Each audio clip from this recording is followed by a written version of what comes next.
Hello, welcome to Inspiring Women with ADHD. I'm your host, Renee Allen, and I'm super excited to be here. My hope is to make at least one new podcast a week, and last week I was not feeling well at all. I was very, very sick, and a lot of that had to do with my voice, and so I missed you last week. I missed being able to record for you, even though I haven't been doing this very long. I have passion for it. I have passion in reaching out to you. And I just received a message today on my website from someone telling me that she really enjoyed the podcast. A woman named Abria wrote and thanked me for starting the podcast, encouraged me to keep going, and that means so much to me, Abria.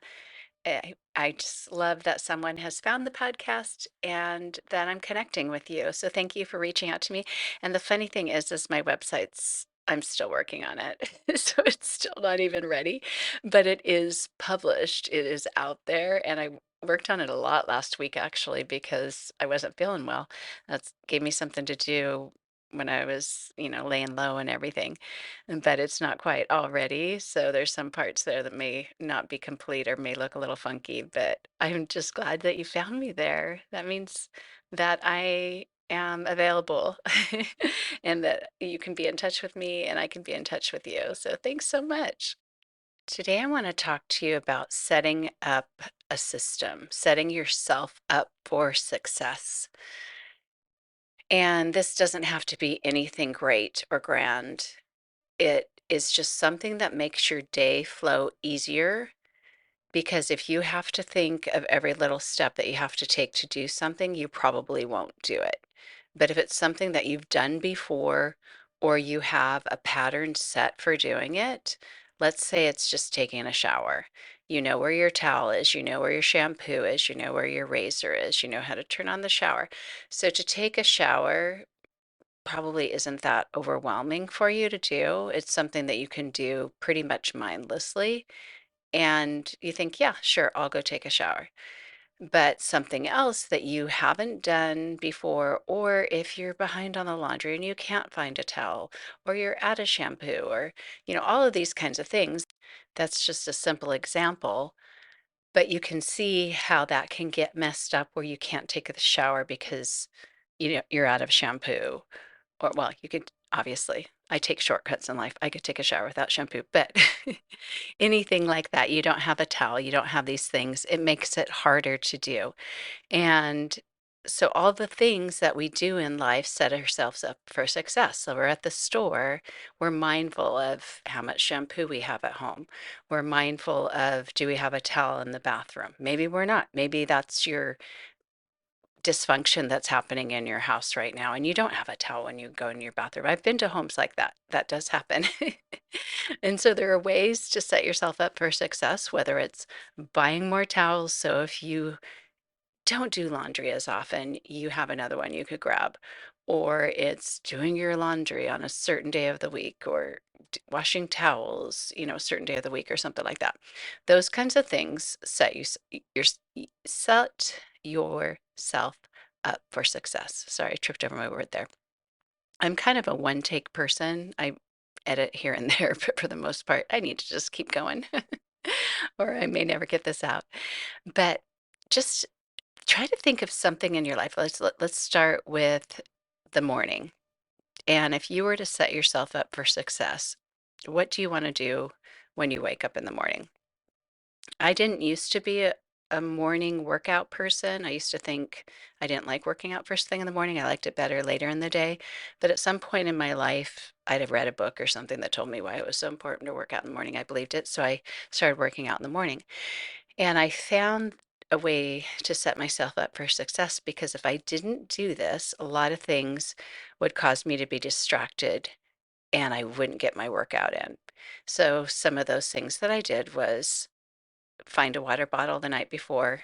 I've got my water bottle that I use for workout, or maybe filling two water bottles, maybe three, because I found that if I went in to do a workout and if it was a workout that was really hard and I drank my water bottle the, during the workout and I was only halfway done and went back downstairs to the kitchen to refill my water bottle, I would get distracted and I wouldn't get up and complete my workout. So if I filled up 2 water bottles or 3 water bottles, depending on the workout, what I thought I needed, I would set myself up for success to stay up there to do my workout. And as for getting dressed, sometimes just making those decisions like, oh, what do I wear? Whether you can find stuff or not, sometimes I get tripped up by decisions. And having to make a decision makes a difference in me being able to get somewhere on time if I already know what I'm going to wear the night before, or if I'm going to have time to do it because I haven't spent time figuring it out. And for some reason, when the pressure's not on, when it's not time to do it, or you're not as tired in the morning, the night before, if you walk in your closet, open your dresser or whatever it is where you have your clothes, and you choose, oh, yeah, here's some leggings, here's a sports bra, here's a tank top. What about the shoes? Okay, I'll set out my running shoes. Do I have some socks? Yeah, I could wear these socks. You set that stuff out. I used to just put the water bottle, my workout clothes on the bathroom counter. In the morning, get up, put those on, drink a little water. I don't eat before I work out if it's in the morning, so I didn't have to have anything like that. But there was a time of my life where I did need that. I think probably when I was pregnant or something. And I actually had protein bars in my drawer, my dresser drawer, and took, like a half of one out or something. I would eat some just to get a little bit in me and do that. But that's just an example of setting yourself up for success. Think of all the little things that might need to be done that might be making you late to get somewhere in the morning or not able to do some morning routine thing that you want to do. And at a time when you don't need to do it, I don't know if you recall me talking about sharpening the saw. If you listened to the last, I don't know if it's the last episode or the one before, but sharpening the saw is taking time before you need to use that saw to sharpen it so that when you do need to use it, it will be effective. It will be ready to go. That's what you're doing with yourself. You are that saw. You're making yourself able to take care of the next thing. Sharpening the saw is kind of a different kind of self-care. It's not a self-care where I'm relaxing, I'm taking care of myself, I'm de-stressing. It's not that kind of thing. It's setting yourself up for success. I don't know how else to put it. It kind of overlaps. So Sharpening the Saw is one of the 7 habits to highly effective people by Stephen R. Covey. To me, it overlaps with the 4 quadrants and choosing to do the thing in the one quadrant that isn't necessary to do right now. It's not urgent, but it's also important. And for some people, maybe setting out their clothes isn't important. It's obviously not urgent to do it the night before, but I'm doing it when it's not actually needed because I'm in a better frame of mind. It doesn't take as much effort to do it, and I'm making it as easy as possible for myself the next day to be successful. So I look at having a smooth morning, having a morning that goes well to start the night before. And we might think of that as one, getting enough sleep. That's a given. That's probably something common that people think about is, oh, something I have a test tomorrow. I'm in college. Ironically, we don't get enough sleep the night before a big test when we're in college because we're up late studying. At least I was. But really, if you wanted your mind to be sharp, you would go to bed a little earlier the night before so that you have a sharper mind to be able to do well on your test. So that might be like a logical thing that we would think of doing is get enough sleep before something important the next day. But doing as much as you can the night before so that the next morning can go well, so that you're not stressed, so you're not scattered is a very important tool, is very important practice to have if we want to set ourselves up for success, if we want to put a system in place for the morning. Another example, and this could just be something that you do throughout the day. So it might be something that you think is important. Like maybe you like to do a daily devotion, or you are reading a book. It's important to you to read, but you have little kids and you don't have time to read anymore. and you think, it calms me to read. I love to read, or I need to do my daily devotion. And maybe in the morning, you've got a new baby. You're not able to get up. Well, you are getting up early, but you're not able to get up on your own and have some quiet time. And so one thing that I did, I don't know if I mentioned this enough before, but I have 6 kids, enough that you might remember it, or if you've listened to any other episodes. But I have 6 kids. The youngest is 20 now, so it's been a while since I've had babies, but it's very fresh in my mind. It's it's not that far from my memory to remember what it was like and how scattered you can feel, especially I think in that newborn phase. I know a lot of mothers really love and kind of think of the newborn phase as a honeymoon phase. For me, not so much. It was more, I'm so scattered, I can't even believe that I used to be able to do what I used to be able to do because now I can't. And I don't have a hope that I'll ever be able to do that again. And then at some point, as my baby got into more of a pattern, was a little bit older, I was able to be that person again that got into a routine and stuff. But for some reason, that newborn age was harder for me. So one thing I remember discovering as a helpful set up myself for success tool when I had 2 small children and 1 baby. I think I was probably pregnant with my 4th at that time. But it was important for me to read. I was an English major, I loved reading, and I felt like I didn't have time to sit and read like I wanted to. And so what I would do is I would think, well, I like to be available for my children. There's times that maybe I'm in their bedroom and they're playing with toys and I've just changed a diaper and they feel like they need me. And so I'm not going to leave and go in the other room. And, I want to spend time with them. I don't want to just go off and be on my own or whatever at this time. So, what I would do is I would plant books in the house, like have one under the toddler bed and one under the couch or one here. I would set myself up so if I happen to be in there with them, I'm still with them. But if I left the room, it might change the whole dynamic. They may not be all calm anymore. And I was able to do what I wanted to do and still be with them and have them not as aware of me, like making a big change, like, oh, I'm going to go read now, things like that. And now that I don't have little children here, I kind of do the same thing because now I forget to read books. I still, well, I don't even know if I like to read anymore. It's harder for me to pay attention to books, but I want to read. And it's more curiosity reading, like books about women with ADHD or books about yoga or things that I want to learn about. I don't read novels as much. I listen to them more because I can get stuff done. That's another thing that women with ADHD do is love to listen to audiobooks, podcasts. I listen to TV shows. I don't even have to see the people. I just like to hear the conversations in my mind. And to me, it relaxes me. And then I can get stuff done. I'm not thinking of my own thoughts. I'm just thinking about them. And that's fun. But back to the books, the book planting. I do the same thing now. I have a library in this house. This house is bigger than any other house that we've lived in. And we have a library room. It's actually where I teach yoga, so I get to look up and see my books. But how often do I go in there and get a book and sit down and read it? Hardly ever. But what I've done is I take books and I'll put one on my nightstand and one on the coffee table and one in the kitchen where I see it when I sit down to eat breakfast or something. And I give myself those visuals to make it easier for myself to remember to do it, to have the opportunity to do it, because we know with our brains that we get distracted very easily. So I could very well, this could be a day, any day of the week, I could sit at the table and forget that I could be reading at the same time.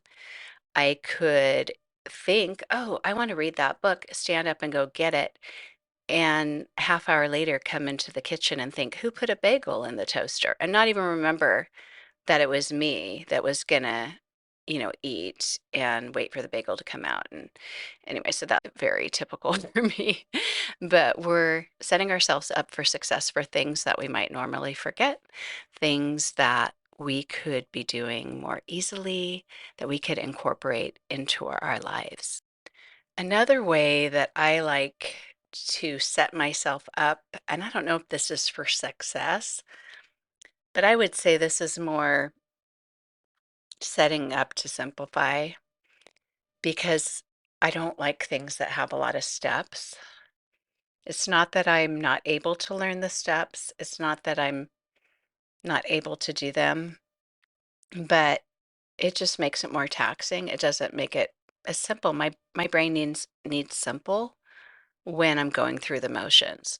So an example is getting into my car to go somewhere. And I like it for my phone to be propped up where I can see it when I'm driving. And that might be for a map or something like that.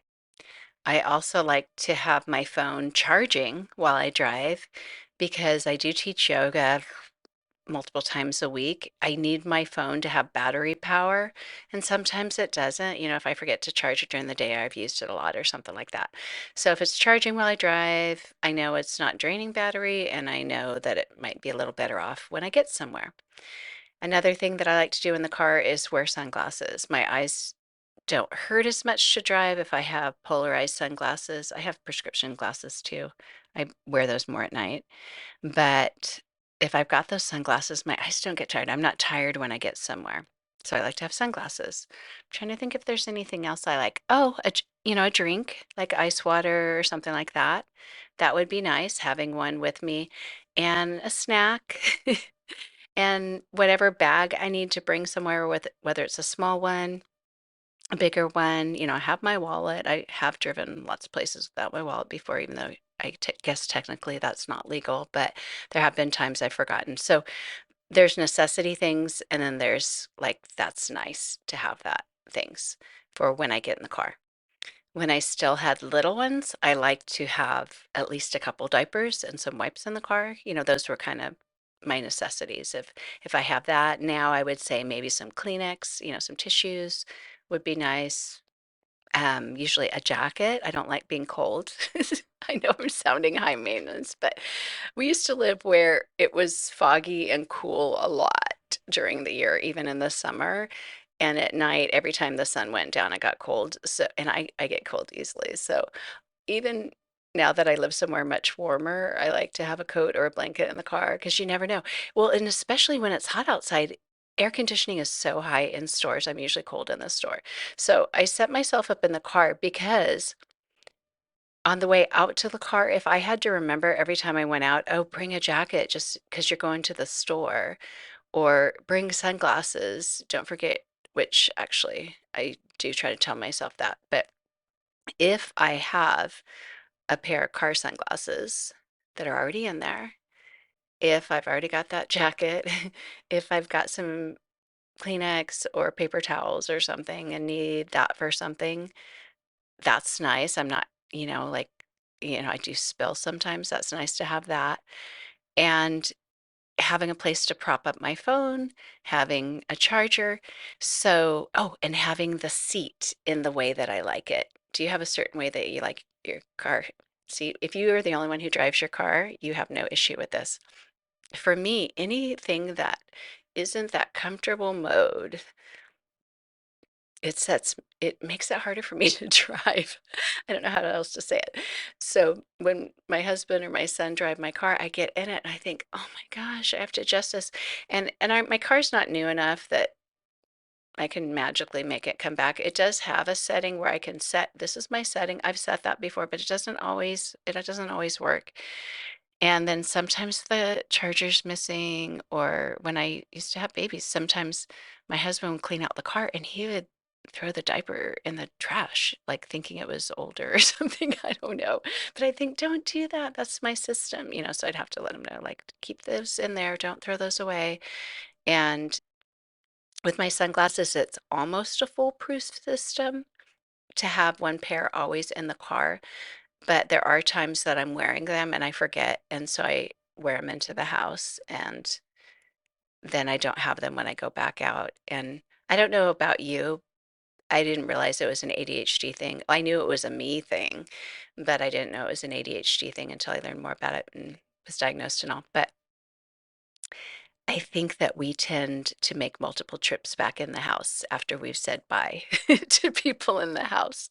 If you live with people, I don't know if you do that. And I mean, it's just my norm now. But it's just like, bye, okay, see you later. I'll be back in a few hours. And then you go out to the car and then you think, oh, I forgot my sunglasses. Oh, I just forgot my sunglasses.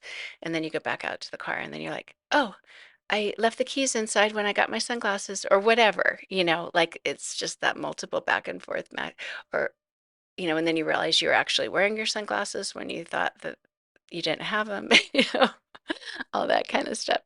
But anything you can do to simplify, it makes me so happy. When I get in the car, I walk out and I've got my keys, I've got my water bottle, I've got my bag. I put my phone on its little magnet thing. I put the little charger in it. My seat feels right. My water bottle has a cup holder. Like all those things make it easy and make me relaxed and make me happy. But some of those things I've had to spend a little more time with to get it right. Like buying multiple pairs of sunglasses. I know not everyone can afford to do that, but if you can and you have your car sunglasses, your indoor sunglasses, or because mentioned, sometimes I wear them in the house and they're not in the car, I did put up a little shelf by the door that goes to the garage that walks out, where once I'm in the house, if I realize, oh, I still have my sunglasses on, I put them up on that shelf. And then when I'm walking out, most of the time, I would say 9 times out of 10 times, I see them. And that helps. It really helps. And then also putting things right by the door as you walk out, because if you don't, you are very likely to forget them. I know I do. Even if I put them on the table, which is right before the door. The other day we were going somewhere down to see my daughter, and I had a sweater picked out in case it was cold inside, even though it was, 90 degrees outside. I had a sweater on the table. I had the bag. I had a sign, just post-it note with Sharpie. That's my version of a sign on the bag that I need to bring with her name on it so I wouldn't forget it. I had all these things. I get in the car and I didn't have my sweater, and I would have gone back in the house to get it, but my husband and my son had been waiting for me for quite a while and I didn't want to be late, so I had to live without the sweater. Yeah, life. I would imagine if you are listening right now, you're probably thinking of some things that you do similarly, that you've already designed, that you didn't realize that's why you're doing it, that you're letting your brain relax, you're making it easier and not have to think of all those things, or you've realized there were times that you forgot things and you don't want to forget things. It's not always a pleasant experience, and we do learn from those experiences, but because our brains are different, it doesn't mean that we're gonna, kind of that old school way, like, if they get the punishment, then they'll never do it again. And it's like, well, not actually. We are very likely to do it again if we don't find ways to give ourselves the advantage, set ourselves up for success. One example is before we moved here, we lived 5 hours north of my daughter, who has 4 children. She's my oldest daughter. And one time I was driving down the California coast to go visit her, drove by myself, had enough gas in the car, but I did stop once just to use a restroom. And I was going to buy something to eat in the store. It was a James Dean store. I don't know if you've ever driven down. I guess I didn't drive the whole coast if I went through the James Dean store. Why would I have done that? I can't even think. But how we get distracted in our brains. Um, I did go on the James Dean Highway. Anyway, um, I was gonna get in line and get something to eat, but last second I decided not to after I came out of the bathroom because the line was long and I have no tolerance for long lines. So I thought I could be in the car driving. So I kept driving. Anyway, I get down there to Southern California and I was gonna stay in a hotel the night before because I think I had been sick. I was just getting over it, and I wanted to make sure I wasn't bringing that to them. And I had enough hotel points that I told my daughter, I'll stay in a hotel like 10 minutes from their house or something the night before. I'll get in and stay the night there and see you the next morning. I just want to make sure I didn't make any of them sick. So, anyway, so I get to this hotel, been driving for 5 hours. I'm like, yeah, I made it and stuff, and it's almost dark. I walk in and want a credit card to, for incidentals or something, as you check in. Even though I don't know why they do that because on the website they have your credit card, but they always do that. So anyway, so they asked for my credit card and I go to look for my wallet and I don't have my wallet. And I thought, "Oh my goodness, it must have fallen out of my bag and it's in the car." So I said, I just a second, I have to go out to the car. It's probably out there. And I go out to the car. It's starting to get darker. The light of my car is not quite good enough. I'm using my phone light and I don't find my wallet anywhere. I'm looking under every seat, every not there.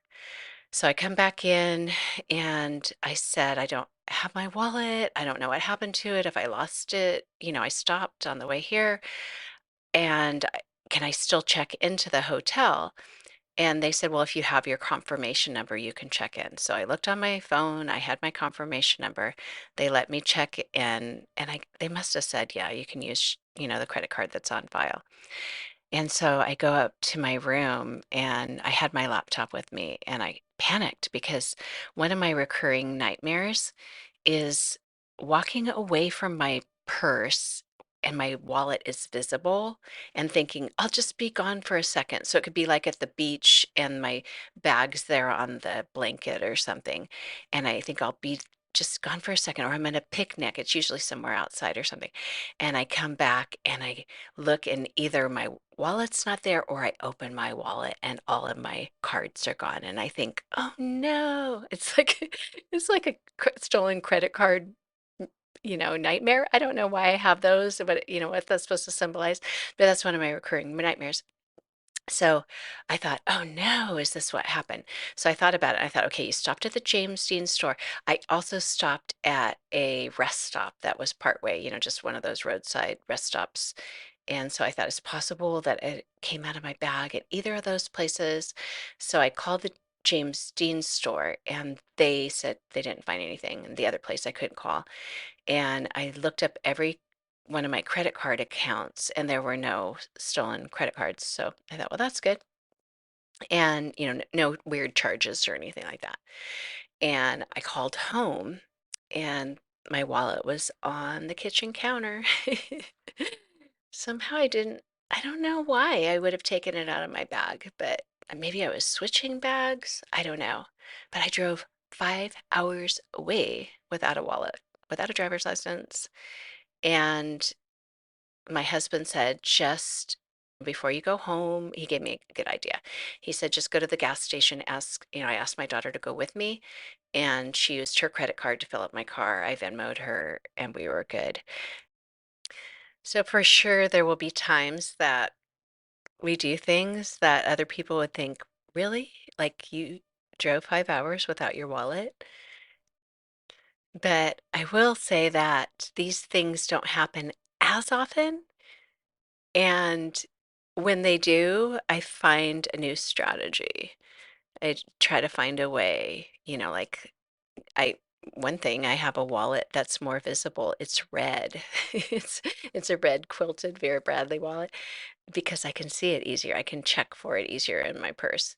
But anytime that you have something that trips you up a little bit, look and see, is there something I could do that could help this not happen again? And if it does happen, hopefully you can smile about it. Maybe not right at the time, but maybe later on. There are a lot of things that I laugh and laugh about, even though they can be maddening, like popping popcorn without a bowl. Have you ever done that? Um, I pop popcorn. For some reason, I don't want to set up a bowl before I start popping the popcorn. I think because I get the popcorn popper out, I fill it up, And I could just plug it in right there while I get the bowl, and I'm saving myself a few seconds. But sometimes I get distracted and I forget about the bowl. But anyway, yeah, I don't know. I would love to hear your little stories because I don't know that everyone gets them, but I think those of us who do, it's fun to compare. It's fun to share. And I think for me, it helps me feel better when I hear somebody else tell me something that they did because I could totally see myself doing it. And it does add humor to our lives.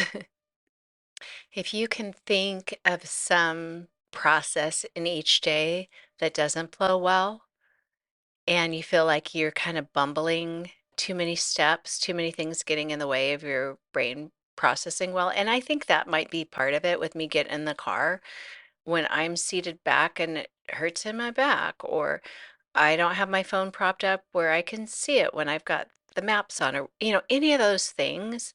I think it makes it harder for me to think. And I like to make it easier for me to think, which I've got a total sidebar here for you, but I didn't realize this was an ADHD thing.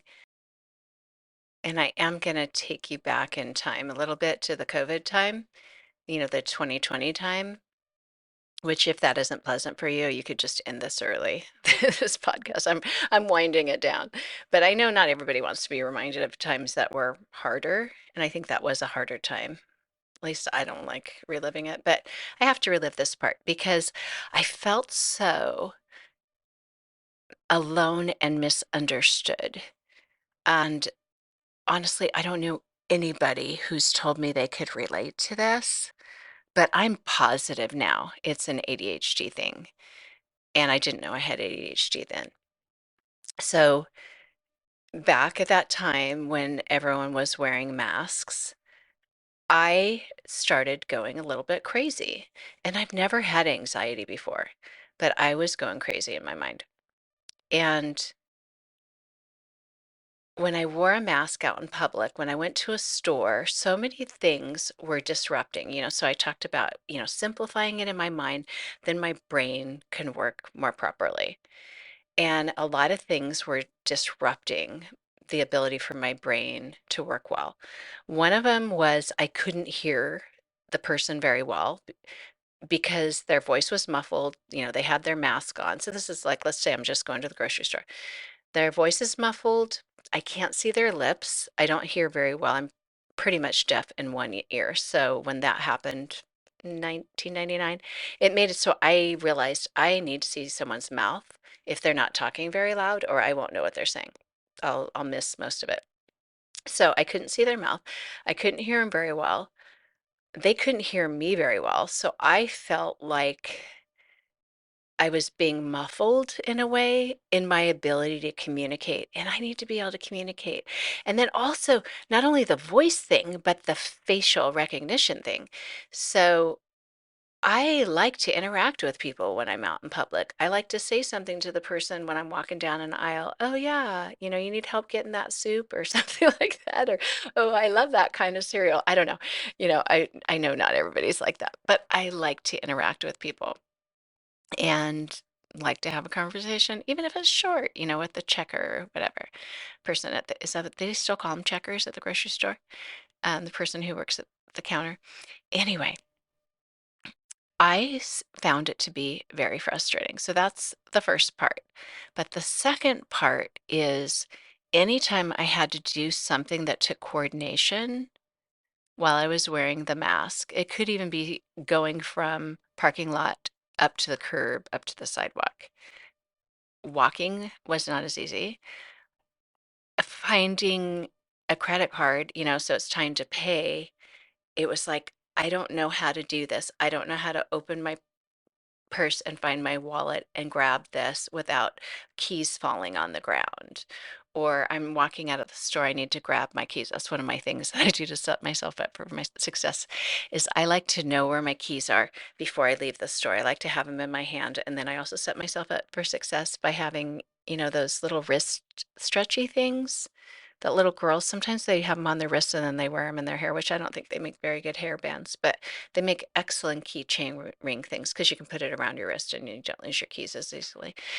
But I like to find my keys before I leave the store because I feel way more stressed and bumbling if I'm walking through the parking lot, or especially if I get to my car and I'm standing there, like digging through my purse and then thinking, oh no, where's my keys? And then putting my purse on the hood of my car. And then there's my. So I'd rather, like, okay, before I leave the store, I'm gonna, even if I have to put my purse down on a little counter or something, I'll grab my keys and then I walk out so confident. And then I also grab my sunglasses. So just all those little things that make it less bumbly. But I found it fascinating that nobody else struggled with that. I could not think clearly enough to function properly when I had that mask on, when I had to do extra things like find my keys or find my credit card or something.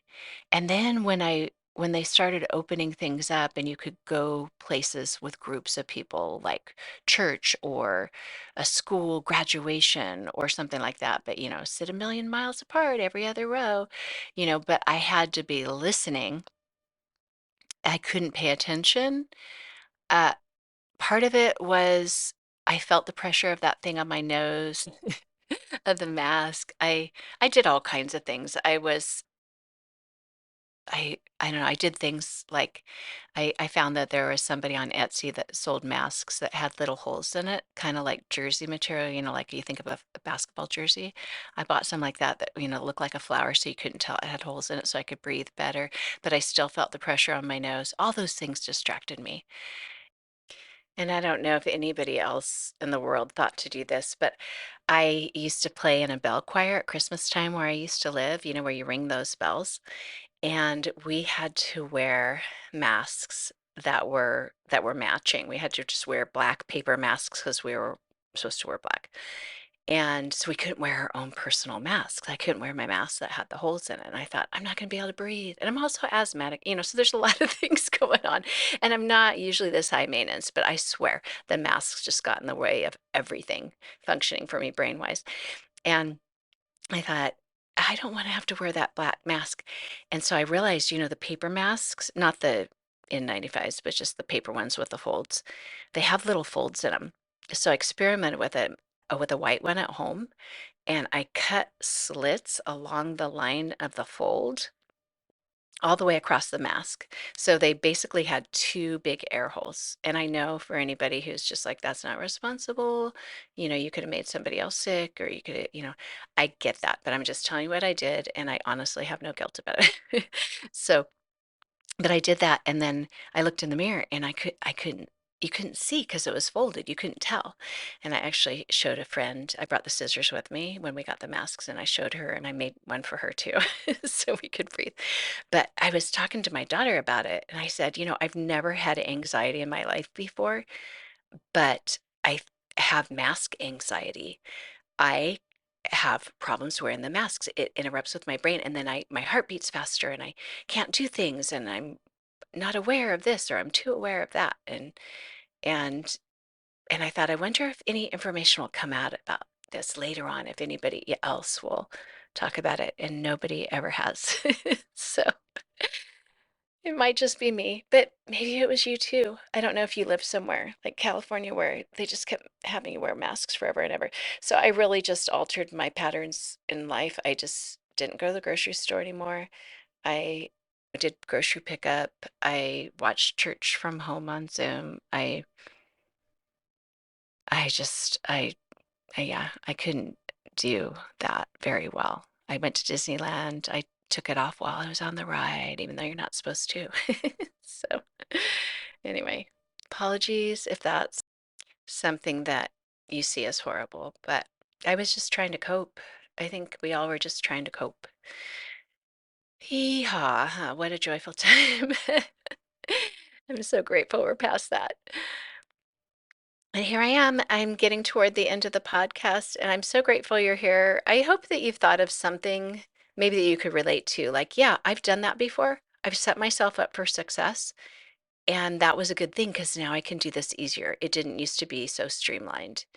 And what I'd love for you to do is think of maybe an area of your life that's not going as well, not as smoothly, and just think of something little. Hopefully, it's not something that costs you money, that's a burden for you, but just take the time to set yourself up for that, and it will make life so much easier. I know I mentioned the Stephen R. Covey quadrant thing. Did I mention that? I mentioned it in the last one. I don't know if I mentioned it today, but the sharpening the saw is similar to me in my mind of doing that thing. That's not urgent, but it's so helpful. And so if you can identify one thing that you could do that's not urgent to do right now, but it can make tomorrow better, especially in the morning. If you start your day in the morning doing what you would love to be doing, have your morning go the way that you would love for it to go, it really does set the tone for the rest of the day. And then eventually we could work together on other parts of the day. I feel like those are the more challenging parts. But even if it goes in little groupings, like I've come up with a better way to make smoothies the way that I like. And I find that when I'm doing that now, I'm not thinking about it. I'm going through the motions and it's so much easier. It's so much easier. I think that's it for today. I want to thank any listeners who are out there, who are listening, who have gotten in touch with me. It really does mean a lot to me. And honestly, I have been wanting to make a podcast for several years, and I'm thinking like as in 7 years. I'll have to look back to my Amazon order when I ordered a little podcast microphone kit and had it for so long, and then it was way too long to return it, but I called them and they took it back for a fraction of the cost. But yeah, I've been wanting to do this for a long time. And part of not doing it was not knowing all the steps to do, not knowing how to do it. And anything in life like that can be overwhelming. But I've gotten this far. I'll talk about that another day about how anytime someone says 5 steps, if there's one page that tells you they're going to teach you how to do something, it's not true. It's not true. Even a whole course on teaching me how to do this, each little thing that they talk about for 5 seconds could take a day. It really could. But anything that you want to do, I hope you go for it because this is really fun for me to finally be here, finally be talking to you. And I hope you have a super fabulous day. Feel free to reach out anytime. I hope to continue to grow with this, not only with continuing to talk to you, but also I've got a lot of ideas and things that I want to do through my website and provide for you to help make your life better. Thanks so much for being here. Oh yeah, oh yeah. Unfairly wrong. Rewind. I've run out of time to sing melodies and harmonies. I'm cut short. The silence of sound has yet been found, but not by me.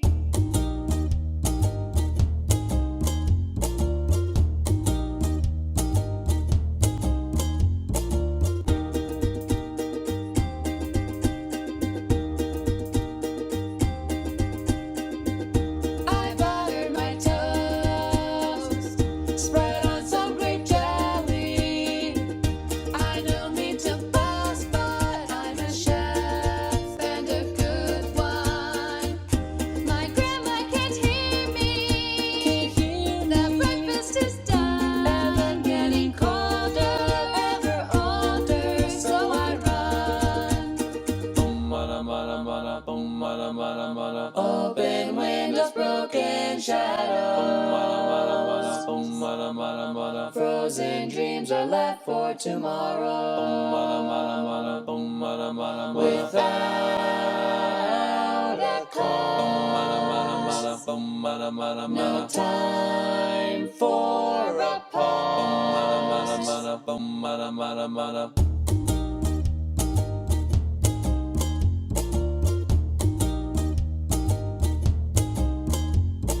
Rewind. I've run out of time to sing melodies and harmonies. I'm cut short. The silence of sound has yet been found, but not by me.